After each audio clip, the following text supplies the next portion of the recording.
Pocos saben que entre 1957 y 1958, en plena dictadura franquista, las tropas españolas combatieron en el territorio norteafricano de Sidi Ifni contra las fuerzas de liberación marroquí. Un conflicto bélico donde jóvenes que tenían que hacer el servicio militar acabaron inmersos en una guerra sin apenas preparación y en contra de su voluntad. Unos 300 muertos, 80 desaparecidos y más de 500 heridos fue el saldo de la parte española, mientras que en la marroquí las bajas fueron mucho más numerosas. Franco atribuía esta confrontación bélica a un absurdo complot comunista, en vez de reconocer que se debía a las aspiraciones territoriales por parte de un Marruecos recientemente independizado del colonialismo francés y español. A los 21 años fui al servicio. Allí cumplí la mili y estuvimos 23 meses, cerca de 2 años.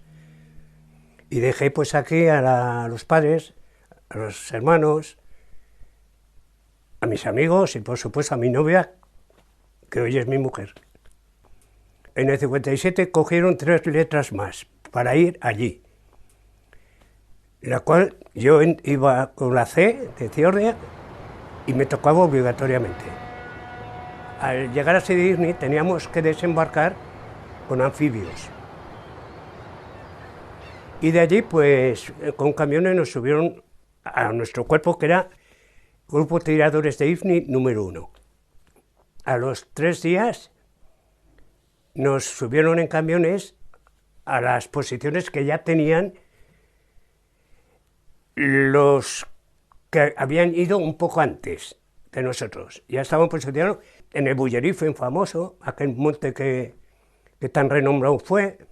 Lo que más atacaban era a los convoys que a nosotros nos llevaban comida, agua y demás. Ellos tiraban a hacer daño, claro, para que a nosotros nos llegaría ese alimento. Y cuando nos atacaban, pues se oían ya los aviones y por encima nuestra pasaban muy cerca, pero veíamos cómo descargaban las bombas a la altura. Teníamos un puesto avanzado y ese era el puesto más peligroso que había, porque a 30 metros era ya las trincheras y allí día tras día comiendo en la trinchera con unas chilabas que teníamos, que a la noche hacía fresco y era lo que teníamos para abrigo, como aquí era el capote o algo así le llamaban. Yo tuve suerte, como era carpintero, me llamaron en la trinchera vaya en el puesto para ir a la carpintería abajo en el grupo. Se componía también de mecánicos, de todo, vaya, la carpintería. Hicimos de todo, hasta cajas de muerto. Censura, sí, porque subimos que había censura. Que esa censura era, no sé, pero nosotros nos desahogábamos. Escribiendo a la novia, no les decías toda la verdad, pues no esto, no les decía a los amigos, a las familias, pero claro, veías que había una tensión de muerte.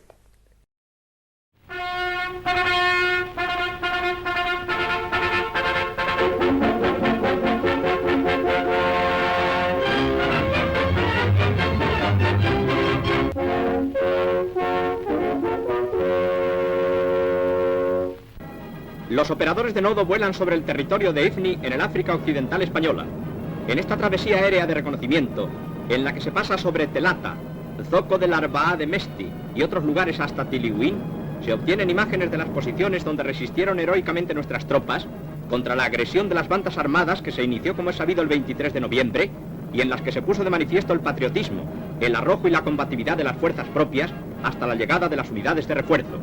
Al regreso de su vuelo, el avión pasa por encima de la capital, Sidi Ifni, que aquí podemos contemplar desde el aire.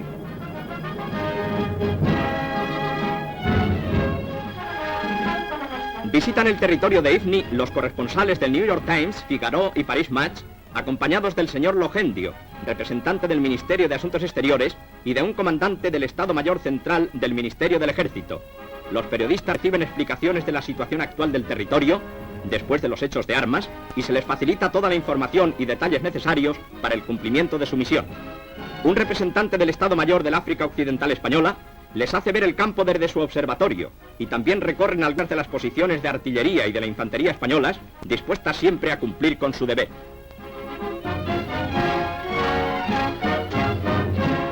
Pues sentía rabia e impotencia, y decía, pues, es absurdo. Yo lo veía tan absurdo, pero la verdad era que eran muertes.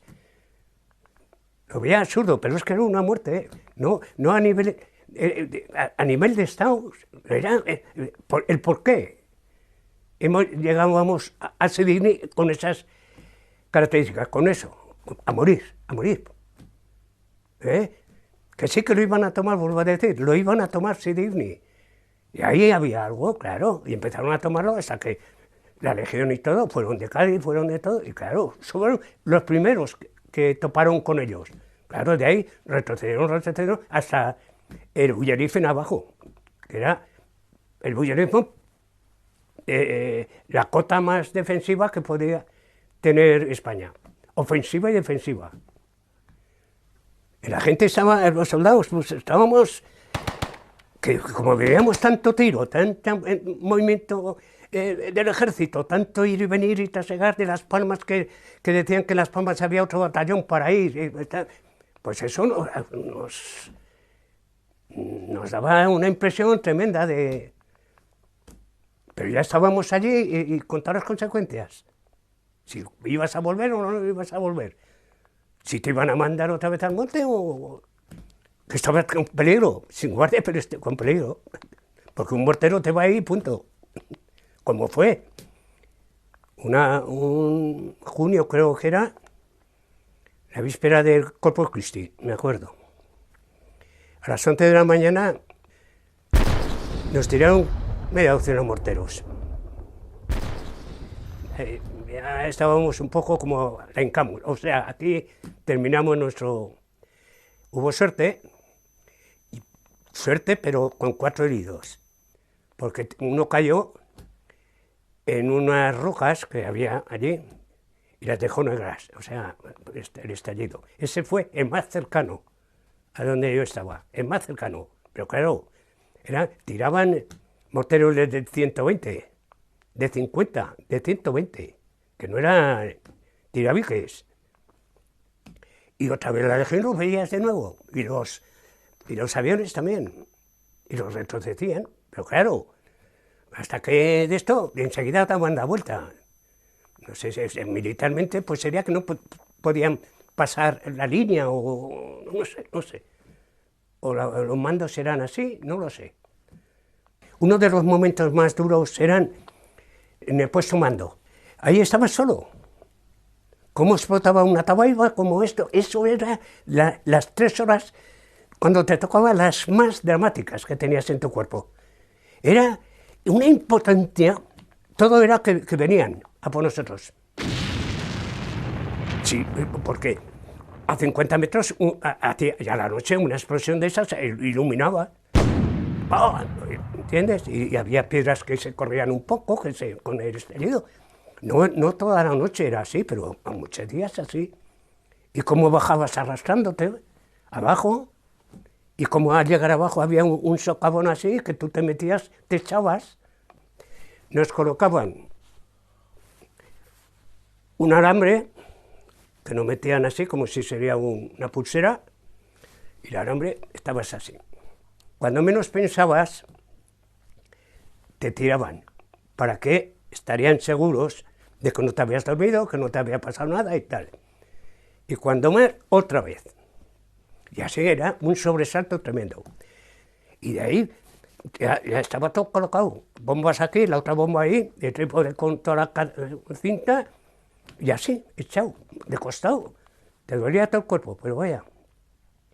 Esos son días que no sabía lo que iba a ocurrir. Si te subían de esto, y de vez en cuando un tiro en el otro lado del Bullerife. O sea, el Bullerife en un monte, claro, era todo cerrado. Y a lo mejor oías en el otro lado, pero a 50 metros, no era... o más cercanos. Cuando nosotros llegábamos, pues aquello ya estaba, ya los habían echado para atrás.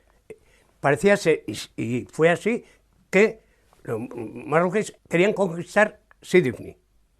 Como no había batallones ni nada, no había militares más que Sidi Ifni, estaba el cuartel nuestro, que era, hacían guardias los moros con el Pacun, era un mosquetón que dice que la bala, se decía allí, la bala impactaba en tu cuerpo y explotaba, para causarte más herida, más, al impactar por dentro, reventaba, explotaba dentro, y ese el Pacun era muy peligroso, o sea, un tiro de Pacun era mortal. Era todo, no sé, una guerra absurda, era de muerte, una guerra de muerte, pero absurda. Absurda por los políticos, por los mandos, por, ya te digo, pues yo iba a hacer una misión, callado, obligado, pero fui allí, Dios mío, y vi aquello, vimos aquello, oye, esto ya no son tirabiques, esto ya no es, se oía aquí, van a mandar a Sidi Ifni porque van a mandar y tal, llegó el sorteo y temblábamos todos. De ahí que daba pena Jon Estella, daba pena, lástima. Daba pena y lástima Jon Estella. Te vas. A mí, el pueblo marroquí en sí, yo no he sentido odio, ni he sentido, no sé, algo de venganza, algo que... No, sí. Ni guardo rencor, ni guardo más que anécdotas que cuento, y pensar de ellos como pueden pensar de nosotros. No todos son iguales, ni nosotros somos iguales. De ahí que no guardo en mi cuerpo ni en mi alma nada. Más tarde, en 1969, el gobierno español, en virtud del Tratado de Retrocesión, cedió lo que conservaba de Sidi Ifni a Marruecos.